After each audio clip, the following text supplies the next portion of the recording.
دوسروں کے بہکاوے میں مت جاؤ، حقائق کی روشنی میں آ کر حقیقت کو دیکھو، اور جب تم حقیقت کو دیکھو گے تو نہ تمہارا مدرسہ تھا، نہ کوئی خانقاہ تھا، نہ کوئی خانقاہ تھا، نہ کوئی مکتب تھا، نہ کوئی مسجد نظر آتی تھی ہندوستان میں۔ یہ تو غریب نواز کا دین ہے پیارے کہ غریب نواز نے کلمہ پڑھایا تو ہمارے مدرسے بن گئے، غریب نواز نے کلمہ پڑھایا تو ہمارے دارالعلوم بن گئے، غریب نواز نے کلمے کو آگے بڑھایا تو مساجدیں تعمیر ہو گئی، غریب نواز نے کلمہ پڑھایا تو دین پھیلتا گیا اور اسلام کو روشنی اور طاقت و قوت ملتی گئی، اور آج پورے ہندوستان میں 1-2 لاکھ نہیں 90 لاکھ تو غریب نواز نے مسلمان کیا تھا، اور آج ہم 20-25 نہیں بلکہ 40 کروڑ پار کر چکے ہیں۔ ابھی ان کو صحیح آنکڑا معلوم ہی نہیں، اور غریب نواز کی چوکھٹ کے طرف نظر اٹھانے والوں سن لو، کل بھی غریب نواز کی چوکھٹ قائم تھی اور آج بھی قائم ہے، اور رہتی دنیا تک چوکھٹیں غریب نواز کو کوئی اکھاڑ نہیں سکتا۔ بے شک، سبحان اللہ سبحان اللہ۔ بھول جاؤ اس چیز کو، اور غریب نواز تو سب کو نوازتے ہیں، سب کو نوازتے ہیں۔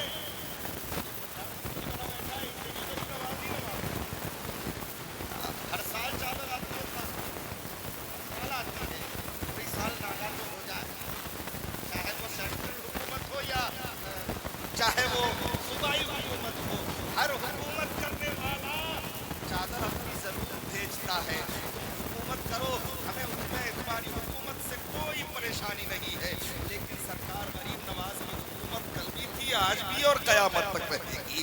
ہمیں کسی کی حکومت سے مطلب ہی نہیں ہے یار، ہم تو غریب نواز کو اپنا حاکم مانے ہیں، غریب نواز ہی ہمارے حاکم ہے۔ کل بھی ہمارے حاکم غریب نواز تھے، آج بھی ہمارے حاکم غریب نواز ہے، اور رہتی دنیا تک ہمارا حکمراں غریب نواز ہی رہے گے۔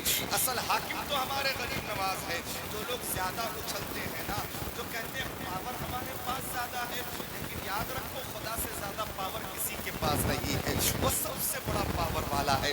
امریکہ اپنے آپ کو سپر پاور کہہ رہا تھا، اور اپنی سپر پاوری کی وجہ سے وہ پوری دنیا کو ڈرا رہا تھا، پوری دنیا کو دھمکا رہا تھا۔ یہ امریکہ کی دوگلی پالیسی ہے، پوری دنیا کو آپس میں لڑا کر وہ اپنا پاور استعمال کرتا ہے، لیکن جب خدا کا قہر نازل ہوتا ہے تو دنیا اپنے نظروں سے دیکھ رہی ہے کہ ایک چھوٹی سی آگ کی چنگاری نے امریکہ کی چولہے ہلا کر رکھ دی ہے، اور وہ امریکہ جو اپنے آپ کو سپر پاور کہلا رہی ہے آج اس آگ کے آگے بالکل اپنے گھٹنے ٹیک چکی ہے، اس کے بس میں نہیں آ رہا تھا کہ یہ آگ پر کنٹرول پا لے۔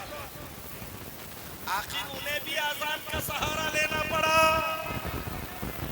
یہ سپر پاور کہلانے والے پوری دنیا دیکھ لے کہ جو سپر پاور ہے اس نے بھی آگ بجھانے کے لیے آزان کا سہارا لیا ہے۔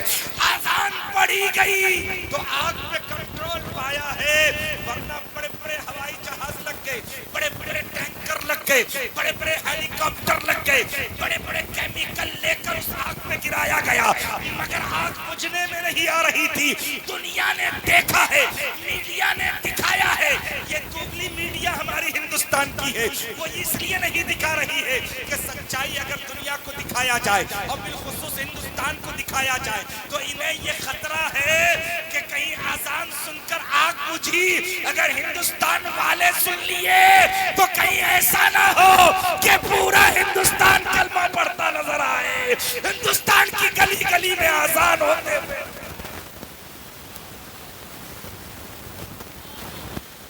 واہ واہ، زندہ باد زندہ باد زندہ باد۔ حضرات یہ اذان کی برکت ہے پیارے، سپر پاور جو اپنی سپر پاوری کا زوم پوری دنیا پر جتا رہا تھا، جس نے ظلم کی انتہا کر دی، آج وہ ظلم کی انتہا کرنے والا خود مظلوم بنا بیٹھا ہے۔ ادھر آگ لگی، ادھر فلسطین میں جنگ بند ہوئی ہے۔ دیکھو خدا کی قدرت، اور مسلمانوں یہ مت سمجھنا دعائیں رائے گا نہیں جاتی ہے، اور مظلوم کی آہ زمین پر نہیں بلکہ عرش تک پہنچتی ہے۔ جو مظلوموں پر ظلم ہوا ہے اس ظلم کی آہ نے امریکہ کو جلایا ہے۔ ظلم کرنے سے پہلے ایک بار نہیں والوں کو یہ خورشید دعوت فکر دے رہا ہے. جو تم ظلم گلی گلی ڈھانے کی کوشش کر رہے ہو, جو تم مظلوموں اور نہتوں پر حملے کرتے نظر آ رہے ہو, کبھی گائے کے نام پر, کبھی کسی اور کے نام پر, تم دوسروں کو کسی کی جانیں لینے میں گریز نہیں کرتے ہو. سن لو, آج اگر تم ظلم کرو گے تو ظلم کی سزا میرا رب دیتا ہے, اور اس ظلم کی سزا تمہیں مل کے رہے گی. ظلم چاہے دنیا کے کسی خطے میں ہو, وہ رب ہمارا دیکھ رہا ہے, اور ظالم کو اس کے ظلم کی سزا ضرور ملتی ہے, چاہے وہ کتنی بڑا پاورفل کیوں نہ ہو جائے. یہ خطرہ ہے, ڈرا رہے ہیں صاحب, اتنا ڈر ہے کہ 100 کروڑ ہو کر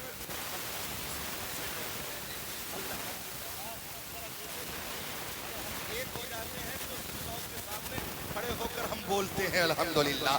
کیوں؟ اس لیے کہ ہم تو صرف خدا سے ڈرتے ہیں. ہم کو ڈرانے والا کوئی پیدا ہوا ہی نہیں. جو پکا ایمان والا ہوتا ہے اس کے دل میں ڈر اور خوف نام کی چیز نہیں ہوتی ہے. اور یاد رکھو, میرا خدا اعلان کر رہا ہے, لا تہنوا ولا تحزنوا وانتم الاعلون ان کنتم مؤمنین. گھبراؤ نہیں, غم مت کرو, تم ہی کامیاب ہو. آؤ قرآن پڑھو, تمہارا ڈر نکل جائے گا. قرآن پڑھو, تمہارا ڈر نکل جائے گا. ہم 20-25 ہو کر کسی سے نہیں ڈرتے, تم 100 ہو کر ڈر رہے ہو. یار تعجب ہے, ڈر تمہارے دلوں میں ڈالا گیا ہے. یہ کرسی سنبھالنے والے ڈر ڈال کر ووٹ حاصل کرتے ہیں, ڈرا ڈرا کر ووٹ لے رہے ہیں کہ تم اگر انہیں ووٹ دو گے, اگر یہ اقتدار میں آ گئے, اگر ان کی ستا ہو گئی, کوئی سیکولر پارٹی سامنے آتا ہے تو یہ پارٹیاں ان سیکولر پارٹی کو بدنام کر دیا. اگر یہ ستا میں آ گئی تو ان کی حکومت ہوگی, یہ ستا میں آ گئی تو ان کی حکومت ہوگی. ارے پیارے, ڈرو مت, ڈرنے کی ضرورت نہیں ہے. ہم تو اس رسول کے ماننے والے ہیں, اس رسول ہاشمی کے ماننے والے ہیں, جنہوں نے ڈرا کر کچھ حاصل نہیں کیا, بلکہ جنہوں نے محبت سے لوگوں کے دلوں میں ایمان کی روشنی ڈال. ہم ڈرا کر دین کی تبلیغ نہیں کرتے, ارے ہم پیار سے بلاتے ہیں. امت تم بھی ہو, ہم بھی ہیں.